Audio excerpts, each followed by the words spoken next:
చేశారు? గతంలో కూడా ఇలాంటి నిరసన చేశారు, మళ్ళీ చేస్తున్నారు. ప్రభుత్వం నుంచి ఎలాంటి స్పందన రాలేదు. ఏమీ రాదని తెలుసు. ఆ, అందరికీ నమస్కారం సభాముఖంగా. ఉమ్, ఏమీ చేయలేరు కూడా. ఉమ్, నా పేరు గాలిబ్ సాహబ్. ఉమ్, అయితే నేను మెడికల్ ప్రాక్టీస్లో ఉన్నాను ఉమ్, 1975 నుంచి.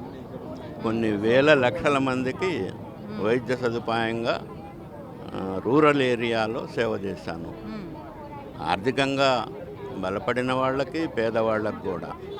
అయితే స్వతంత్రం వచ్చే ముందు బ్రిటిష్ వాళ్ళు 3 నిర్ణయాల మీద సంతకం పెట్టించారు మన వాళ్ళతో. మహాత్మా గాంధీ, నెహ్రూ వీళ్ళంతా.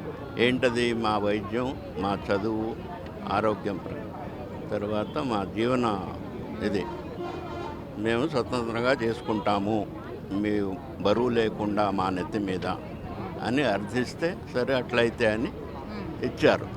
ఇప్పుడు అవి ఉన్నదే ఊడబీకటం అనేది అన్యాయం. అయినా అంతగా కర్కశంగా ఈ కాంగ్రెస్ ప్రభుత్వం కానీ రేవంత్ రెడ్డి గారు కానీ మనస్సాక్షిని ఒప్పుకోదు, చెయ్యరు కూడా. ఆ నమ్మకము నా మీద ఉన్నది. మీరు కలిసారా సార్? ప్రభుత్వాన్ని కలిసారా? ఇక్కడ ఉన్న వాళ్ళంతా రిప్రజెంటేషన్ వెళ్ళారు, ఉమ్, అందరం వెళ్ళలేం కాబట్టి ఉమ్, తెలియపరిచాం ఉద్దేశాన్ని. ఉమ్, అదే కీలకమైన ఆలోచన ఏమంటే విభీషణుడికి ఆయుష్ ఎక్కడుందో రావణాసురుడికి విభీషణుడు చెబితేనే యుద్ధం గెలిచాడు, రాముడు దేవుడైన. అవునా? తర్వాత ఇంకోటి, సుయోధనుడికి 2 తొడలు ఇంటూలాగా వేస్తేనే ఆయన మరణం అని శ్రీకృష్ణుడు చెప్పాడు. యుద్ధంలో జయం కోసం, మంచి కోసం ఉపయోగపడేది మన భారత భాగవతాలు రాసి పెడితే ఈ తుంగలో దొక్కేటట్టుగా వీళ్ళు చెయ్యరు కూడా. నాకు ఆ ఒపీనియన్ ఉన్నది.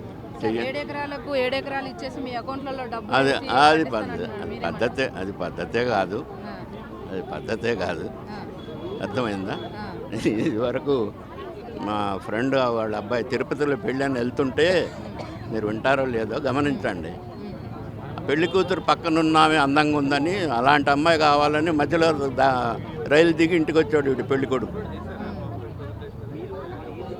ఒడ్డునుంది, అందంగా ఉంది, లాక్కుంటానంటే అది కుదిరే పని కాదు. ఇవి మీరు ప్రచురించినా కానీ నష్టం లేదు.